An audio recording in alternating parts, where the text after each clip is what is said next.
একদিন নবী সাল্লাল্লাহু আলাইহি ওয়াসাল্লামের সামনে ওমর রাদিয়াল্লাহু আনহু বসে আছেন। কে বসে আছেন? ওমর রাদিয়াল্লাহু আনহু নাম তো জানেন, ইসলামের দ্বিতীয় খলিফা। তো তিনি ইহুদিদের কাছ থেকে ছোট্ট একটা তাওরাতের একটা পৃষ্ঠা তিনি পেয়েছিলেন, এমনি পড়ার জন্য, জাস্ট দেখার জন্য তিনি বের করে একটু পড়ছেন। তিনি কি তাওরাতের প্রতি ইমানদার, মানে তাওরাতকে কোরআনের উপর অগ্রাধিকার দেওয়ার মানুষ? না, তিনি জাস্ট এমনি কৌতূহল বশত দেখছেন। দেখে নবীজিকে বলছেন যে তাওরাতে কিছু সুন্দর কথা আছে ইয়া রাসূলুল্লাহ। এই কথা বা এই স্টেটমেন্ট শোনার সাথে সাথে নবী সাল্লাল্লাহু আলাইহি ওয়াসাল্লামের চোখ মুখ রাগে লাল হয়ে গেল। হাদিসটা মিশকাতে আছে। রাগে লাল হয়ে নবী সাল্লাল্লাহু আলাইহি ওয়াসাল্লাম বলছেন যে ইয়া ওমর, হে ওমর, তুমি আমার সামনে তাওরাত পড়ছো? জেনে রাখো, লাউ কানা মূসা হাইয়ান, যদি মূসা আলাইহিস সালাম এখন জীবিত থাকতো। তাওরাত কার উপর নাজিল হয়েছে? মূসা। তাওরাত পড়ছো আমার সামনে, তাওরাত যার উপর নাজিল হয়েছে সেই মূসা আলাইহিস সালাম যদি জীবিত থাকতো এখন, ফাত্তাবা'তুমুহু, আর তোমরা আমাকে বাদ দিয়ে তার অনুসরণ করতে, ওয়া তারাকতুমুনি, আমাকে ছেড়ে দিতে, লা দালালতুম আন সাওয়াইস সাবিল, তাহলে তোমরা অবশ্যই পথভ্রষ্ট হয়ে যেতে। তাওরাত পড়ছো, এখন যদি মূসা আলাইহিস সালামও জীবিত থাকতো আর তোমরা আমাকে বাদ দিয়ে নবী মূসার অনুসরণ করা শুরু করতে, তোমরা অবশ্যই জাহান্নামী হয়ে যেতে। লাউ কানা মূসা হাইয়ান, যদি মূসাও জীবিত থাকতো এখন, আবার যদি জীবিত করা হয় আলাইহিস সালাম, লাত্তাবা'নি, অবশ্যই তাকে আমার অনুসরণ করতে হবে। কথা কি বুঝতে পারছেন? এই কারণে শেষ জামানায় যখন ঈসা ইবনে মারইয়াম আসবেন, তিনি নতুন কোনো শরীয়ত নিয়ে আসবেন না। কি নিয়ে আসবেন? তিনি মুহাম্মদ সাল্লাল্লাহু আলাইহি ওয়াসাল্লামের অনুকরণ রূপেই পৃথিবীতে আসবেন ইনশাআল্লাহ। তো আল্লাহ পাক আমাদেরকে দিয়েছেন আল কোরআন, এবং কোরআন এর ব্যাখ্যা হচ্ছে হাদিস। নবী সাল্লাল্লাহু আলাইহি ওয়াসাল্লাম বিদায় হজের ভাষণে বলেছেন, এই হাদিসটা খুব ভালো করে মনে রাখবেন। তিনি বলেছেন যে তারাকতু ফিকুম আমরাইন, আমি তোমাদের মাঝে মাত্র দুটা বস্তু ছেড়ে যাচ্ছি। কয়টা বস্তু? দুটা বস্তু।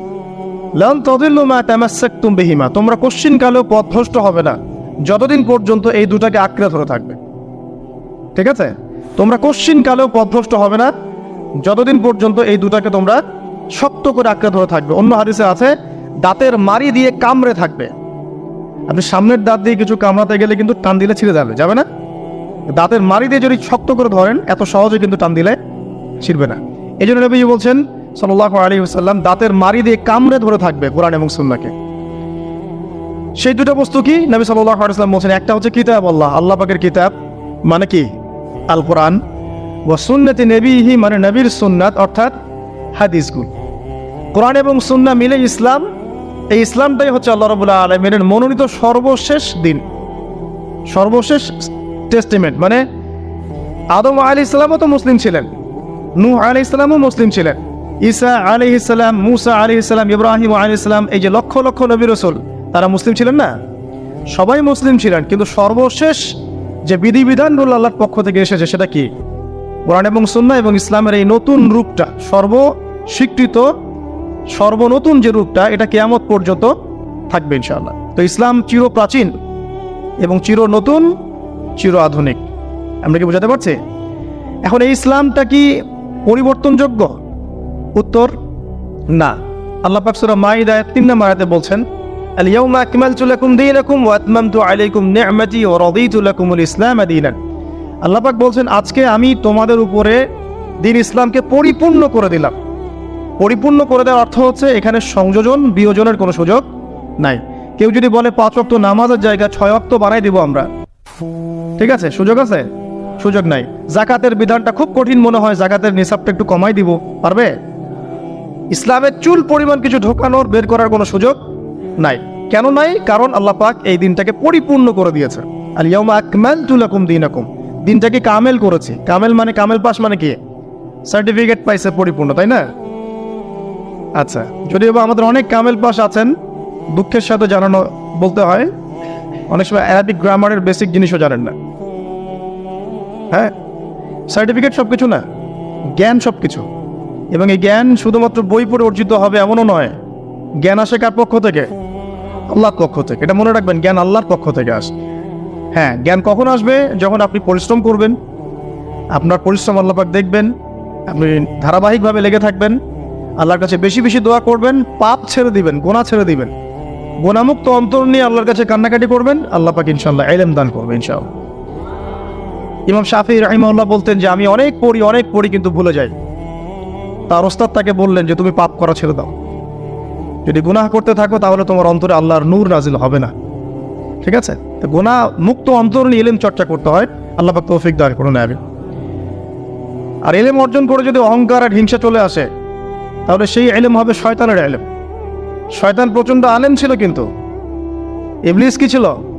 আলেম ছিল। সে কিন্তু আলেম আর আবেদ ছিল, সে ইলম অনেক অর্জন করেছিল এবং আল্লাহ পাকের প্রচুর ইবাদত করত, কিন্তু তারপরেও কেন সে জাহান্নামী হলো? কারণ একটাই, আবা ওয়াস্তাকবারা, সে উদ্ধত হয়েছিল, অহংকার করেছিল। ইসলাম পরিপূর্ণ, এখানে সংযোজন বিয়োজনের কোনো সুযোগ নাই। এখন ইসলাম ছাড়া অন্য কোনো দিন মানলে কি হবে কিনা? আল্লাহ পাক সূরা আলী ইমরানের মধ্যেই বলছেন, ওয়ামাই ইয়াবতাগি গায়রাল ইসলামি দীনান ফালা ইউকবালা মিন, কেউ যদি ইসলাম ছাড়া, এই পরিপূর্ণ দিনটা ছাড়া অন্য কোনো জীবন ব্যবস্থা তালাশ করে, তার পক্ষ থেকে কোশ্চিন কালেও কোনো আমল কবুল করা হবে না। এটা কার কথা?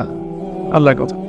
এখন আসেন, ইসলাম বাদ দিয়ে আমরা অন্য অন্য যে মতবাদগুলো অনুসরণ করে থাকি আর কি, পশ্চিমা মতবাদ বলেন, তারপরে গ্রিকদের দর্শন বলেন, চাইনিজ দর্শন বলেন, তারপর ব্যাবিলনের সভ্যতার দর্শন বলেন, যত দর্শন আমরা ফলো করি ইসলাম বাদ দিয়ে, এগুলো যদি কোরআন এবং সুন্নাহর সাথে সাংঘর্ষিক হয়, সেগুলো কি পরকালে আমাদেরকে বাঁচাতে পারবে? পারবে। কিন্তু যে কোনো মত, যে কোনো পথ, যে কোনো দর্শন যদি ইসলামের অনুকূলে হয়, কোরআন সুন্নাহর কাছাকাছি হয়, কোরআন এবং হাদিসের সাথে মিলে যায়, সেটা ইনশাআল্লাহ তাআলা ইসলামকে এগিয়ে নেওয়ার ক্ষেত্রে সাহায্যকারী ভূমিকা পালন করবে। আমি কি বুঝাতে পারছি?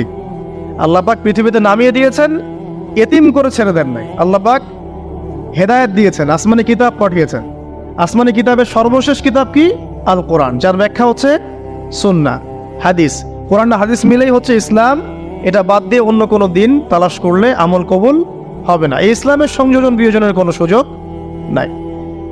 এখন ইসলাম বাদ দিয়ে অন্য মতাদর্শগুলো যদি আমরা ফলো করি, সেগুলো যদি কোরআন সুন্নাহর অনুকূলে হয়, ঠিক আছে। যদি কোরআন সুন্নাহর প্রতিকূলে যায়, তাহলে ঠিক নাই।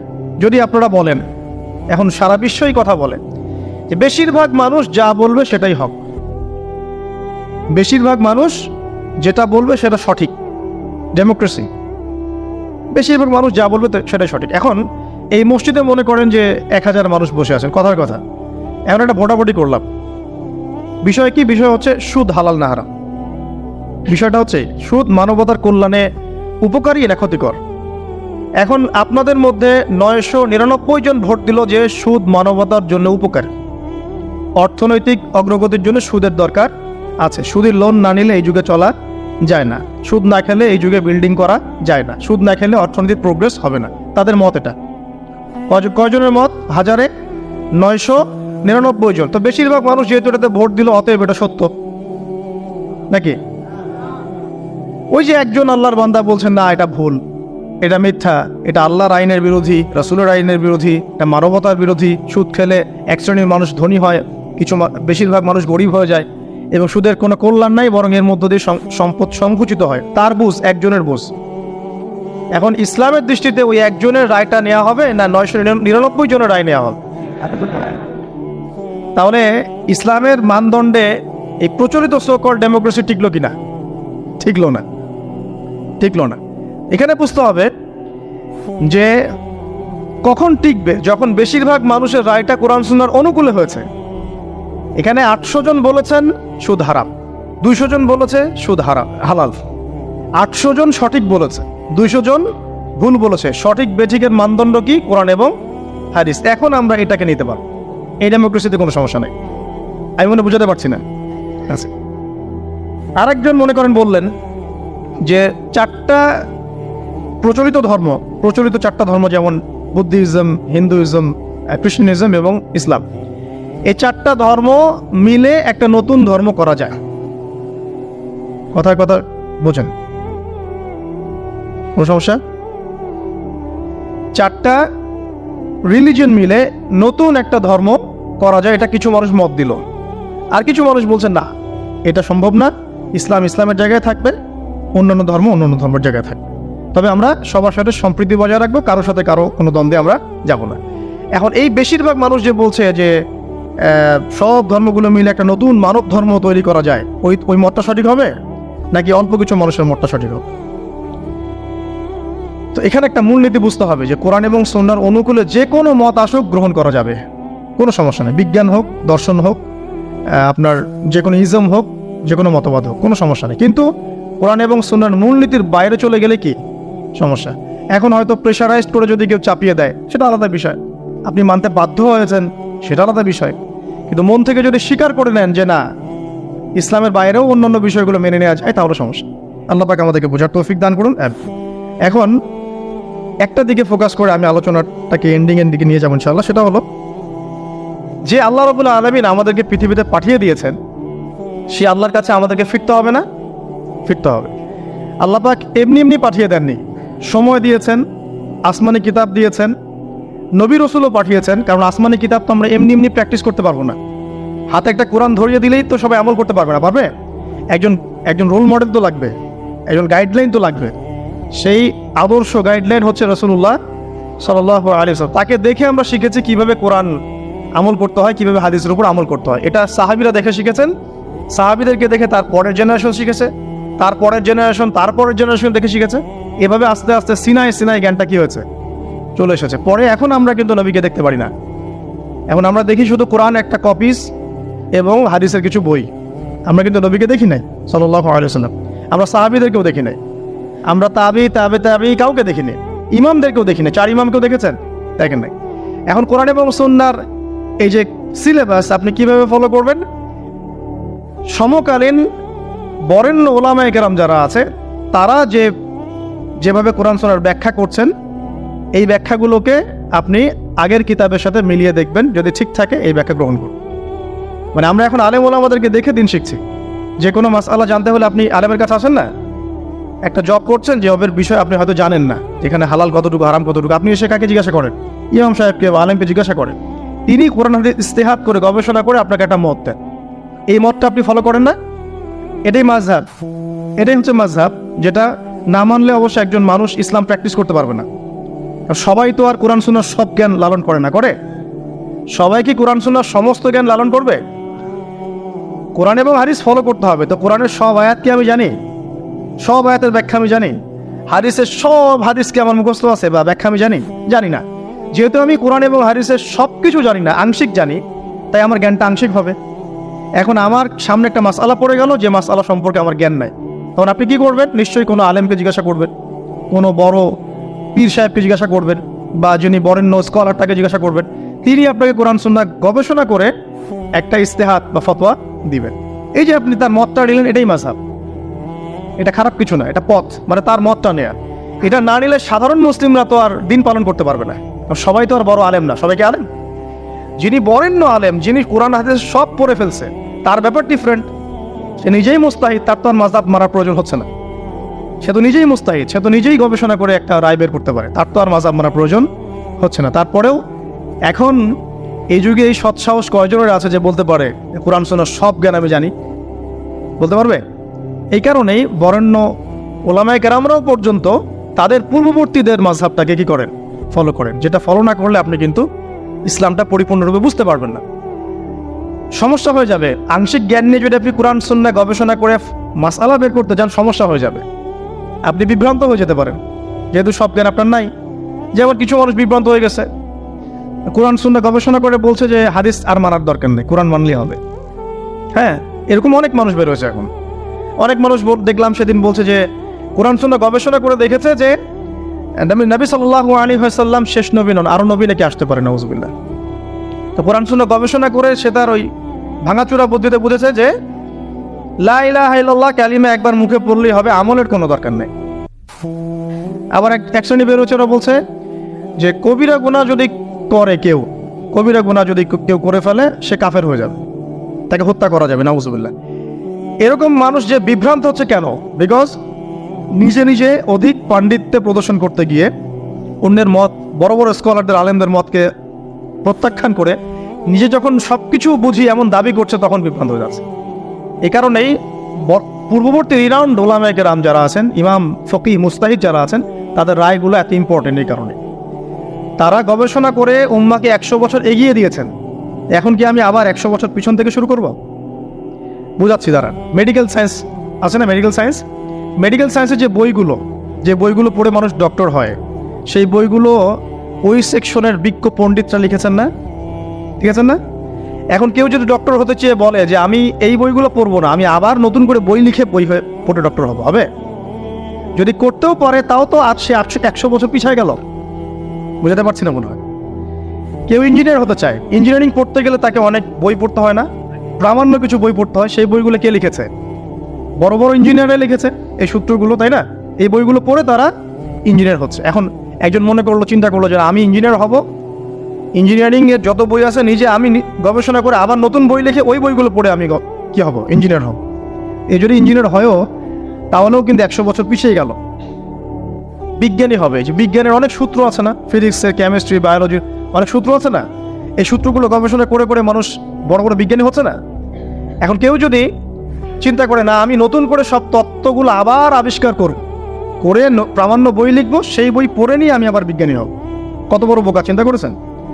তো এখন বিষয়টা হচ্ছে যারা 100 বছর এগিয়ে দিয়েছেন উম্মাকে, নতুন করে আবার 100 বছর পিছন থেকে শুরু করার কোনো মানে নাই।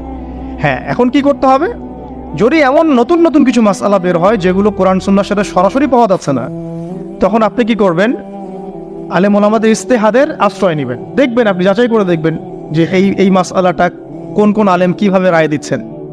তারপর আপনার বিবেক আছে, আপনার বুদ্ধি আছে, আপনাকে আল্লাহ পাক ইলম দিয়েছেন, কোরআন সুন্নাহ গবেষণা করে আপনি একটা ফতোয়ায় আসতে পারবেন ইনশাআল্লাহ তাআলা। আল্লাহ পাক তৌফিক দান করুন। যেটা বলছিলাম শর্ট করে বলি যে আল্লাহ পাক আমাদেরকে পৃথিবীতে নামিয়ে দিয়ে এতিম ছেড়ে দেন নাই। কোরআন সুন্নাহ দিয়েছেন, একটা রোল মডেলও দিয়েছেন। কোরআন সুন্নাহ নাজিল করেছেন, এটা দিয়ে ইসলামকে পরিপূর্ণ করেছেন, ঢোকানোর বের করার কোনো সুযোগ নাই। একই সাথে আল্লাহ পাক রাসূল সাল্লাল্লাহু আলাইহি ওয়াসাল্লাম আদর্শ সামনে রেখেছেন, এটাকে ফলো করে আপনাকে কোরআন সুন্নাহ মানতে হবে। এখন নবী নাই, সাহাবী নাই, তাবিঈ তারা নাই, কিন্তু তাদের উত্তরসূরি ওলামায়ে কেরাম তো আছে, মুজতাহিদ কেরাম আছেন, মুফাসসিররা আছেন, মুহাদ্দিসরা আছেন। তাদের রায়গুলো মেনে আপনাকে দিন ফলো করতে হবে। হ্যাঁ, তাদের কোনো রায় যদি দেখা যায় কোরআন সুন্নাহর সাথে সরাসরি বিরোধী হয়ে গেছে, একজন বড় আলেম মনে করেন বললেন যে হ্যাঁ সুদি এনজিওতে টাকা রাখা যেতে পারে, হয়তোবা সে বিক্রি হয়ে গেছে বা তার কোনো মতের ভ্রম হয়েছে বা কোনো একটা কারণে কোনো স্বার্থে সেই কথাটা বলেছে। এবার আপনি বুঝতে পারছেন তার নাম অনেক বড়, টাইটেল অনেক বড়, কিন্তু সে সরাসরি কোরআন সুন্নাহর বিরোধী একটা কথা বলছে। আপনি নিবেন? তখন আপনি নিবেন না। তখন ওই মাসআলাটা নিয়ে অন্য আলেমদের কাছে যাবেন যে অমুক আলেম তো এই কথা বলছেন, আপনারা কি বলছেন। তখন আপনি যাচাই বাছাই করে একটা সিদ্ধান্তে আসতে পারবেন। এভাবে দিন পালন করলে ইনশাআল্লাহ বিভ্রান্ত হবেন না ইনশাআল্লাহ। আর একা একা বুঝে সব করতে গেলে সমস্যা আছে। আল্লাহ পাক আমাদেরকে একটু বোঝার তৌফিক দান করুন। এখন শেষ করার আগে আমি আর 10-15 মিনিট সময় নিচ্ছি, যে একটা জায়গায় আমি ফোকাস করি যে দিন পালন করতে গিয়ে সবচেয়ে বড় চ্যালেঞ্জ সেটা হচ্ছে আল্লাহকে পাওয়া। কি করা? যে আল্লাহর কাছ থেকে আমরা এসেছি সেই আল্লাহকে দুনিয়াতে এবং আখিরাতে পাওয়া, এটাই চ্যালেঞ্জ। আল্লাহকে যে ব্যক্তি পেয়েছে সে দুনিয়ার সব পেয়ে গেছে। আল্লাহকে যে পায় নাই সে আসলে কিছুই পায় না, ইহকাল পরকালের কিছুই পায়নি। এখন আমরা আল্লাহকে পাবো কিভাবে? এটা বড় প্রশ্ন না? যে আল্লাহর কাছ থেকে, যে জান্নাত থেকে আমরা পৃথিবীতে চলে আসলাম, আর সেই জান্নাতে যেতে হলে তো আমাকে আল্লাহকে পেতে হবে। আল্লাহকে পেতে হলে আমার কি কি করণীয়? খুব শর্ট করে আমি কয়েকটা পয়েন্টস আপনাদেরকে শেয়ার করছি। 1 নাম্বার, আল্লাহকে পেতে হলে অবশ্যই তার নবী মুহাম্মদ সাল্লাল্লাহু আলাইহি ওয়াসাল্লামকে অনুসরণ করতে হবে। এছাড়া আল্লাহকে পাওয়ার দ্বিতীয় কোনো পথ নাই। আল্লাহকে পেতে হলে অবশ্যই তার নবী মুহাম্মদ সাল্লাল্লাহু আলাইহি ওয়াসাল্লামের আদর্শগুলো জীবনের প্রতিটা ক্ষেত্রে বাস্তবায়ন করতে হবে। চলাফেরা, ওঠা বসা, খাওয়া দাওয়া, ইস্তেঞ্জা করা, মুআমালাত, ব্যবসা বাণিজ্য, অর্থনীতি, সমাজ, রাষ্ট্র, সব ক্ষেত্রে আপনাকে মুহাম্মদ সাল্লাল্লাহু আলাইহি ওয়াসাল্লামের তরিকা, আদর্শটাকে ফলো করতে হবে। তাহলে আপনি আল্লাহকে পাবেন ইনশাআল্লাহ। যে ব্যক্তি আল্লাহকে পেয়েছে সে দুনিয়াও পেয়েছে, আখিরাতও পেয়েছে। যে আল্লাহকে পায় নাই, দুনিয়াও বরবাদ, আখিরাতও বরবাদ। 1 নাম্বার তাহলে কি কাজ? আল্লাহ পাকের সর্বশেষ নবী মুহাম্মদ সাল্লাল্লাহু আলাইহি ওয়াসাল্লামকে অনুসরণ করা, তার আদর্শ মেনে চলা, 1 নাম্বার। 2 নাম্বার হচ্ছে 5 ওয়াক্ত নামাজ। আল্লাহকে পেতে হলে নামাজ লাগবে। নামাজ নাই, আল্লাহ নাই। ওয়াস্তাঈনু বিস-সাবরি ওয়াস-সালাত, তোমরা সবর এবং সালাতের মধ্য দিয়ে আল্লাহর সাহায্য প্রার্থনা করো। আমরা এই জন্যই নামাজে বলি ইয়াকা না'বুদু ওয়া ইয়াকা নাস্তাঈন, আমরা শুধু আপনারই ইবাদত করি এবং আপনার কাছেই সাহায্য প্রার্থনা করি। আল্লাহকে পেতে হলে নামাজের কোনো বিকল্প নাই। যে ব্যক্তি নামাজ পড়ে না, আল্লাহর সাথে তার কোনো সম্পর্ক নেই, নো কানেকশন। আপনি যে কোনো কিছু চাচ্ছেন সেজদায় পড়ে আল্লাহর সামনে আত্মসমর্পণ করেই চাইতে হবে। ওয়াসজুদ ওয়াক্তারিব, আল্লাহ কি বলেছেন? সেজদা করো, নিকটবর্তী হও। তো ব্যাখ্যা অনেক করা যায়। নামাজ না পড়লে কিন্তু মানুষ কুফরিতে লিপ্ত হয়, যে ব্যক্তি মান তারাকা সালাতান মুতাআম্মিদান ফাকাদ কাফার, যে ব্যক্তি সালাতকে অস্বীকার করে, ফরজ নামাজকে অস্বীকার করে, সে ব্যক্তি কিন্তু কুফরিতে চলে যায়। ঠিক আছে। তারপরে বাইনা রাজুলি ওয়া বাইনা শিরকি ওয়াল কুফরি তারকুস সালাহ, একজন মুমিন বান্দা এবং অমুসলিমদের মধ্যে পার্থক্যই নামাজ। নামাজের বিষয়ে অনেক কথা আমি আগেও বলেছি, আপনারা শুনেছেন, অন্য আলেমদের কাছেও শুনেছেন। এক বাক্যে নামাজ না পড়লে ইসলামের রশিটা কেটে যাবে। মুআয বিন জাবালকে নবী সাল্লাল্লাহু আলাইহি ওয়াসাল্লাম বলেছেন যে যদি মান তারাকা সালাতান মুতাআম্মিদান, কেউ যদি সালাতকে ইচ্ছা করে ছেড়ে দেয়, ফাকাদ বারিয়াত মিন জিম্মাতিল্লাহ, সে ব্যক্তি আল্লাহর জিম্মেদারি থেকে মুক্ত হয়ে যাবে। তার উপর আল্লাহর কোনো জিম্মাদারি নাই, আল্লাহর নিরাপত্তা জিম্মাদারি থেকে সে মুক্ত। তো 5 ওয়াক্ত নামাজ আল্লাহ পাক আমাদের সবাইকে জামাতের সাথে পড়ার তৌফিক দান করুন। এর পাশাপাশি নফল নামাজ বাড়িয়ে দেওয়ার তৌফিক দান করুন, এবং স্পেশালি তাহাজ্জুদের নামাজ যদি পারেন 2 রাকাত হলেও নিয়মিত তাহাজ্জুদের নামাজ পড়ার তৌফিক আল্লাহ পাক আমাদেরকে দান করুন। আর নামাজের বাহ্যিকতা নিয়ে এত বেশি ঝগড়ায় যাবেন না। এখন আমরা যত ঝগড়া নামাজের বাহ্যিকতা নিয়ে, হাত বাঁধা, রফুল ইয়াদাইন, আমিন আর পায়ে পা, এগুলো নিয়ে ঝগড়ার শেষ আছে? নাই। ইসলামের বিরোধী শক্তিরা হাত ভেঙে ফেলার পায়তারা করে ফেলেছে অলরেডি। হাতই না থাকলে আপনি বাঁধবেন কোথায়? মনে করেন আপনার হাতই নাই, বাঁধবেন কি উপরে না নিচে? তো এই হাত তো ভেঙে ফেলার পায়তারা করা হয়েছে। এখন আপনি পড়ে আছেন বাঁধার কোন জায়গায় বাঁধবেন সেটা নিয়ে, অথচ পুরো বৈশ্বিক চক্রান্ত মুসলিমদের বিরুদ্ধে হাতটাই ভেঙে ফেলে দিবে। তুই বাঁধবি কোথায় হাত? তারপর দেখবো। এটা আমরা বুঝতে পারি না। এটা বোঝার জন্য যে জ্ঞান, ইলম, নূর দরকার তা তো নাই আমাদের মধ্যে। এই জন্য আপোষের ঝগড়া নিয়ে পড়ে আছি। যে ছোটোখাটো যে ইখতিলাফি মাসআলাগুলো চলে আসছে দীর্ঘদিন থেকে, এগুলোর কোনো সমাধানে আসতে পারবে না কিন্তু কেউ। পক্ষে বিপক্ষে কথা চলতেই থাকবে কিয়ামত পর্যন্ত, ওইগুলো নিয়ে আমরা ব্যস্ত আছি। তা আমি রিকোয়েস্ট করবো নামাজের আধ্যাত্মিকত্বের দিকে ফোকাস করে। নামাজের আধ্যাত্মিকত্ব কি? আপনি আল্লাহর সামনে দাঁড়িয়েছেন, দুনিয়ার সাথে এখন আপনার কোনো সম্পর্ক নেই, আপনি এবং আল্লাহ, মাঝখানে কিছু নাই। নামাজে যা পড়ছেন, সূরা ফাতিহা, অন্যান্য সূরা, রুকু, তাসবিহ, সিজদা, তাশাহুদ, দরুদ, অর্থ বোঝার চেষ্টা করেন এবং অর্থের দিকে ফোকাস করেন, আল্লাহকে পাবেন ইনশাআল্লাহ। সিজদায় রুকুতে যখন যাচ্ছেন, আপনি চিন্তা করেন যে আপনি মহাবিশ্বের মহা শক্তিধর আল্লাহ রাব্বুল আলামিনের সামনে মাথা নত করেছেন। আপনি চিন্তা করেন যে আল্লাহ আপনাকে দেখছেন। এখন যখনই মানুষ নামাজে দাঁড়ায়, আল্লাহ পাক তার দিকে দৃষ্টি নিবদ্ধ করে, এবং যখন মানুষ এদিক ওদিক তাকানো শুরু করে নামাজে, আল্লাহ পাক মুখ ঘুরিয়ে নেন। হ্যাঁ, নামাজে ওই যে আমরা যে ডিজিটাল নামাজ পড়ি না, এখন ডিজিটাল মানে 4 রাকাত নামাজ 4 মিনিটে শেষ। এক রুকু করলে সেজদা পাওয়া যায় না, সেজদার তাসবিহ বললে আবার এদিকে দেখা যায় যে দ্বিতীয় সেজদায় চলে গেছে অলরেডি ওঠার আগে। অনেক ক্ষেত্রে ইমাম সাহেবরাও খুব দ্রুত নামাজ পড়া, অনেক দ্রুত পড়া। এত দ্রুত নামাজ পড়াবেন কেন? নামাজ জামাতে পড়লে সংক্ষিপ্ত করতে বলা হয়েছে, কিন্তু এত দ্রুত তো পড়তে বলা হয়নি। এখনও দেখবেন মক্কা মদিনায় গিয়ে নামাজ দেখবেন, মাশাআল্লাহ, নামাজটা তাদের মাশাআল্লাহ, এটার প্রশংসা না করলে হক আদায় হবে না। নামাজটা অসাধারণ, ধীর স্থিরভাবে। ফজরের নামাজ 20 মিনিট, 15 মিনিট, 20 মিনিট পড়াচ্ছে নামাজ, রিল্যাক্স। নামাজে দাঁড়ালে চমৎকার তেলাওয়াত হচ্ছে, আপনি বলে যাচ্ছেন নিজেকে, তেলাওয়াত হবে চমৎকার। এবং সবচেয়ে ভালো যদি তেলাওয়াত পড়তে পারেন, তাকে নামাজে দিতে হবে, রিল্যাক্সে নামাজ পড়বে। ক্ষেত্র বিশেষে আপনি শর্ট করতে পারেন, কিন্তু সবসময় কেন আমরা 4 রাকাত নামাজ 3 মিনিটে শেষ করে দেব? আবার নামাজের পর দোয়াটা হবে লম্বা, অথচ নামাজটাই ছিল দোয়া, নামাজটাই কিন্তু দোয়া। এখন সেজদায় আমরা যদি কান্নাকাটি করতে না শিখি, আল্লাহর সামনে আমি মাথা নত করেছি, এখানে নিজের মনের যত আবেগ, আকুতি, দোয়া, এগুলো আল্লাহর সামনে ঢেলে না দিতে পারি, এই দোয়া কালাম না শিখি, তাহলে তো নামাজের আধ্যাত্মিকতা অর্জন হলো না। সাহাবীরা কেমন করে নামাজ পড়তেন, যে নামাজ পড়ার পরেও তাদের গা থেকে তীর বের করা যায়? কিভাবে তারা নামাজ পড়তেন? তাহলে নবী সাল্লাল্লাহু আলাইহি ওয়াসাল্লাম কিভাবে নামাজ পড়তেন, যে নামাজ পড়ার ফলে তার পা মোবারক ফুলে যাইত? 1 রাকাতে তিনি 4 পারা কোরআন তেলাওয়াত করতে পারলেন কিভাবে?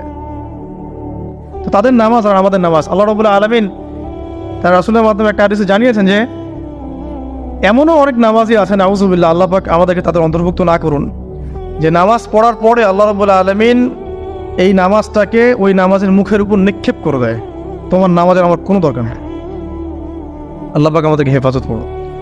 ধীর স্থিরভাবে পড়েন, রিল্যাক্সে, তারা আর কিচ্ছু নাই। ওয়ামা খালাকতুল জিন্না ওয়াল ইনসা ইল্লা লিয়াবুদুন, শুধুমাত্র আল্লাহর ইবাদত করার জন্যই তো পৃথিবীতে এসেছি। হোক না দোকানটা 5টা মিনিট পরে খুললে কি হবে?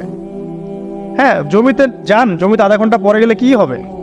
যে আল্লাহ পাক আপনাকে বাঁচিয়ে রাখতে পারেন, সে আল্লাহ পাক আল্লাহর পথে সময় দিলে আপনাকে অফুরন্ত রিজিকও তো দিতে পারেন না?